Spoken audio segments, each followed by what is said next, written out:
कोई भी कारण हो, कोई भी बात हो, चिढ़ो मत, गुस्सा मत करो, जोर से मत बोलो, मन शांत रखो, विचार करो, फिर निर्णय लो। आवाज़ से आवाज़ नहीं मिटती, बल्कि चुप्पी से मिटती है।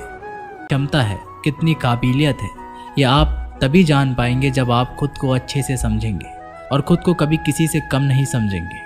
दुनिया में ऐसा कोई सा काम नहीं है जो आप नहीं कर सकते। बस आपको खुद पर विश्वास होना चाहिए। कभी किसी को मौका मत दीजिए वह आपकी कमियों के बारे में जाने और बाद में आपका फ़ायदा उठाए। इसलिए आप अपने अंदर की ताकत को पहचानिए और आप क्या क्या कर सकते हैं ये दुनिया को दिखा दीजिए। छठी सलाह, जल्दबाजी में कोई भी निर्णय मत लो। एक बुद्धिमान व्यक्ति अपने जीवन के निर्णय कभी भी हड़बड़ी में नहीं लेता। वह 10 बार सोचकर ही अपने जीवन के निर्णय लेता है, क्योंकि ऐसा कई बार होता है जो चीज़ हम जल्दबाजी में करते हैं उसका परिणाम कई बार अच्छा नहीं होता और फिर बाद में हमें पछतावा करना पड़ता है कि काश उस समय मैंने सोच समझकर फैसला किया होता। जल्दबाजी में निर्णय लेने में गलती हो सकती है, पर जब आपका मन शांत हो तभी निर्णय लेने की कोशिश करें, क्योंकि जब आपका मन शांत होता है तो आप कभी गलत नहीं होते और शांत दिमाग से लिए गए निर्णय आपको आगे चलकर फ़ायदा ही पहुंचाएंगे। 7वीं सलाह, हमेशा दूसरों की गलतियों से सीखें। आपने ये कहावत तो ज़रूर सुनी होगी कि इंसान को दूसरों की गलतियों से सीखना चाहिए, क्योंकि हमारी ज़िंदगी इतनी भी बड़ी नहीं है कि हम खुद गलतियाँ करके उससे कुछ सीख लें। जब आप दूसरों की गलतियों से सीख सकते हैं तो खुद गलती करके क्यों नुकसान करें। हमेशा अपनी आंखें और दिमाग खुला रखिए और अपनी सोच को थोड़ा तेज़ कीजिए। ये बात बहुत लोगों को समय चले जाने के बाद समझ आती है, लेकिन तभी जानकारी लेकर वह क्या करे, जबकि आपको बहुत जल्दी समझ लेना चाहिए कि हमें दूसरों की गलतियों से भी सीख लेनी चाहिए। जैसे मान लीजिए आपके किसी दोस्त ने बिना विश्वास किए किसी को उधार पैसे दे दिए, लेकिन जब आपके दोस्त को पैसे की ज़रूरत पड़ी तो उस इंसान ने समय पर पैसा देने से मना कर दिया, जिससे आपके दोस्त का नुकसान हो गया, क्योंकि उसने बिना आगे का सोचे किसी को पैसा उधार दिए। अब इसे आपको सीख लेनी चाहिए कि किसी को पैसा देने से पहले आगे का ज़रूर सोचना चाहिए। 7वीं सलाह, खुद को कभी कमज़ोर मत समझो। अपने आप को कभी भी कमज़ोर नहीं समझना चाहिए, क्योंकि जैसा आप सोचते हैं वैसे ही आप बन जाते हैं। ये बात 100% सही है कि हमारे विचार ही हमारी सफलता या असफलता के लिए जिम्मेदार होते हैं। दूसरी बात यह है कि अगर आप खुद को कमज़ोर समझेंगे तो आपके आसपास के लोग आपको और ज़्यादा कमज़ोर समझेंगे। भले ही आप अंदर से कमज़ोर हो, लेकिन बाहर उसको मत दिखने दो, क्योंकि सफलता पर ताली बजाने वाले कम और कमज़ोरियों पर कमियां निकालने वाले ज़्यादा लोग मिलेंगे। 8वीं और सबसे महत्वपूर्ण सलाह, किसी दूसरे की राय लेकर अपने निर्णय को मत बदलो। मान लीजिए कि तुम किसी काम को कर रहे हो और उस काम में आप बिल्कुल नए हो, तो बहुत स्वाभाविक सी बात है क्या आप उस क्षेत्र में काम कर रहे लोगों से राय ज़रूर लेंगे। लेकिन दुनिया में बहुत ही कम लोग ऐसे मिलेंगे जो आपको आगे बढ़ता देखकर खुश होंगे, और जो आपको आगे बढ़ता देखकर खुश नहीं होता वो आपको सही राय कैसे दे सकता है। आपको जीवन में आगे बढ़ने की यही सलाह है कि दूसरों की राय लिए बिना अपने काम को पूरी लगन के साथ करें और आगे बढ़े। दुनिया क्या सोचेगी इस पर बिना कोई विचार किए आगे बढ़े। दुनिया आपको चाहे जितना डराकर पीछे करना चाहे, लेकिन इस डर को नज़रअंदाज करते हुए आगे बढ़े। जब आप कोई अच्छा काम करने के लिए कोई प्लान बनाएं और कोई आकर आपको ये बताए कि ये काम बहुत कठिन है, तो उनको गलत साबित करने के लिए आगे बढ़े। नवीं और आखिरी सलाह, हमेशा अच्छे लोगों के साथ रहें। आपने एक कहावत तो ज़रूर सुनी होगी कि एक बार अगर आप किसी शराब की दुकान पर बैठकर दूध भी पियोगे तो लोग आपको शराबी ही कहेंगे। अगर आप किसी मंदिर में बैठकर पानी भी पियोगे तो आपको संत का दर्जा दिया जाएगा। इसलिए हमारे जीवन में अच्छे लोगों की संगति बहुत ज़रूरी होती है। आप किसके साथ उठते बैठते हैं, किसके साथ रहते हैं, उससे ही आपका व्यक्तित्व बनता है। इसलिए हमेशा अच्छे लोगों के साथ ही रहना चाहिए। अच्छे लोगों के साथ रहने पर तुम आगे बढ़ सकते हो, और तुम जिन व्यक्तियों के साथ रहते हो उन लोगों के जैसा ही तुम्हारा भविष्य होगा।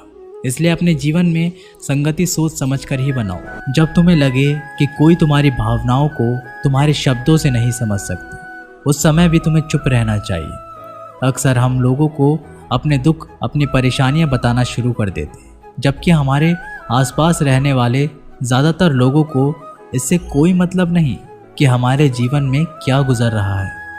हर इंसान को केवल खुद से मतलब होता है। वह केवल खुद के बारे में बात करना चाहता है। वो केवल खुद की तारीफ सुनना चाहता है। उन्हें हमारे जीवन की परेशानियों से कोई मतलब नहीं होता और ना ही वह सुनना चाहते हैं। हो सकता है 1 या 2 बार वह तुम्हारी दुख भरी बातें सुन ले, लेकिन उसके बाद में वो तुमसे दूर भागना शुरू कर देंगे, क्योंकि कोई भी दुखी और असहाय इंसान के साथ रहना पसंद नहीं करता। इसलिए कभी भी अपने कुछ करीबी मित्रों और परिवार वालों को छोड़कर किसी ऐसे इंसान को अपनी परेशानी ना बताए जो तुम्हारी बातों को समझने की बजाय उनका मजाक उड़ाए। दूसरी स्थिति, जब तुम्हें पता ना हो कि किसी विशेष मौके पर क्या बोलना है या फिर तुम्हें किसी भी घटना के बारे में आधा अधूरा ही ज्ञान है। ऐसे मौके पर भी चुप ही रहना चाहिए। ऐसा इंसान जो आधा अधूरा ज्ञान होने के बाद भी उस विषय के बारे में बात करता है, वह अक्सर मजाक का पात्र बनता है और कोई भी ऐसे इंसान को कभी गंभीरता से नहीं लेता। अपनी बात को प्रभावशाली तरीके से वही इंसान रख सकता है जिसने उस घटना का विषय के बारे में गहराई से जानकारी है। इसलिए कभी भी आधी अधूरी जानकारी और इधर उधर से मिलने वाली जानकारी के आधार पर लोगों से अपनी बात मनवाने की कोशिश ना करें। तीसरी स्थिति, गुरु ने कहा, जब कोई इंसान तुम्हारे सामने किसी तीसरे इंसान की बुराई कर रहा हो, तब ऐसी परिस्थिति में भी तुम्हें चुप रहना चाहिए। तुम्हें कभी भी ऐसी नकारात्मक बात का हिस्सा नहीं बनना चाहिए, क्योंकि आज जो इंसान तुम्हारे सामने किसी तीसरे इंसान की बुराई कर रहा है, वही कल किसी और के सामने तुम्हारी भी बुराई करेगा। और इस बात की ज़्यादा संभावना है कि आज तुमने उसकी हाँ में हाँ मिलाने के लिए तीसरे इंसान की जो बुराई की है, कल रिश्ते ठीक होने पर दोस्ती में वो इंसान उससे कह देगा कि तुमने उसके बारे में क्या क्या कहा था। इसलिए जब भी कभी कोई किसी तीसरे इंसान की बुराई करे या उसे गलत समय का मजाक उड़ाए, तो तुम्हें ही बस उसकी बातें सुन लेनी होगी। अपनी कोई भी राय वहाँ नहीं देनी है। अगर तुम ऐसा करते हो तो भविष्य में तुम्हारे लिए समस्या खड़ी हो सकती है। गुरु ने कहा, चौथा, जब कोई तुम्हारे ऊपर गुस्से और घृणा से चिल्लाए, तुम्हारा अपमान करने की कोशिश करे, तब ऐसी परिस्थिति में तुम चुप रहकर सामने वाले के गुस्सा और घृणा को कम कर सकते हो। साथ ही तुम इस स्थिति को खराब होने से भी बचा सकते हो। जब तुम सामने वाले का जवाब क्रोध से ना देकर उस समय चुप रह जाते हो, अब ये बात उस क्रोध करने वाले इंसान के दिल में लगती है। गुस्सा कम होने पर उसे अपनी गलती पर पछतावा होता है और ज़्यादा संभावना है कि वह अपनी गलती के लिए तुमसे क्षमा मांगे, और क्षमा नहीं भी मांगे तो वह अंदर ही अंदर खुद को दोषी समझने लगता है और फिर वह अगली बार तुम पर गुस्सा करने और घृणा करने से पहले कई बार सोचेगा। लेकिन तुम्हें हर परिस्थिति में चुप भी नहीं रहना चाहिए। अगर कोई गलत कर रहा है तो तुम्हें उसका जवाब देना चाहिए, क्योंकि कुछ लोग ऐसे भी होते हैं जिन्हें हमारा चुप रहना हमारी कमज़ोरी का प्रतीत होता है। गुस्से के दौरान चुप रहने का ये तरीका केवल परिवार, सगे संबंधियों और कुछ निकटतम मित्रों के लिए ही सही है, ना कि हर इंसान के लिए। अगर तुम हर जगह चुप रहने लग गए तो इसका गलत फ़ायदा भी उठाया जा सकता है। पांचवा, जब कोई इंसान उसके जीवन की कोई भी दुख भरी घटना या अपने जीवन की परेशानी साझा कर रहा हो, ऐसी स्थिति में चुप रहकर सिर्फ उसकी बातों को सुनना। ज़्यादातर लोग ऐसे होते हैं कि किसी ने उनके सामने अपनी समस्या सुनाई नहीं कि उन्होंने समाधान देना शुरू कर दिया। जबकि जब कोई इंसान हमसे अपनी परेशानियां साझा कर रहा होता है, वो हमसे किसी सुझाव की उम्मीद नहीं करता। वो बस ये चाहता है कि हम उसकी पूरी बात ध्यान से सुनें, क्योंकि जब हम किसी की परेशानी को ध्यान से पूरा सुन लेते हैं तो उस इंसान को एक आत्मिक शांति मिलती है। उसे ऐसा लगता है कि चलो किसी ने तो मेरी बात को समझा।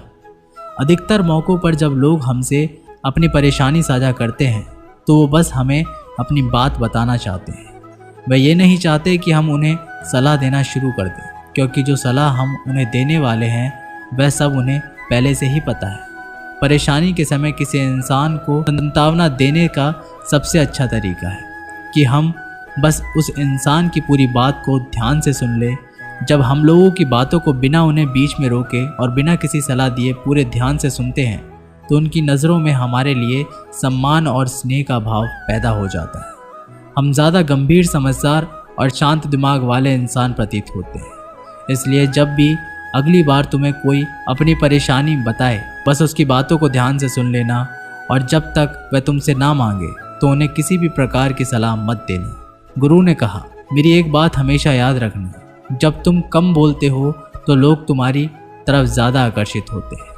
तुम क्या हो और तुम क्या सोचते हो? शिष्य ने हाँ में सिर हिलाया और वह गुरुदेव की बातों को समझ चुका था। उसे किन किन परिस्थितियों में शांत रहना है। उसने ये भी जान लिया कि कम बोलकर आप अपनी प्रतिष्ठा वापस पा सकते हैं। इसलिए दोस्तों, हमें अपने जीवन में कितना आवश्यक है उससे कम ही बोलना चाहिए। हम आशा करते हैं आपको ये वीडियो पसंद आई होगी। मिलते हैं एक अगली वीडियो के साथ, तब तक के लिए अपना ख्याल रखें। जय श्री कृष्ण।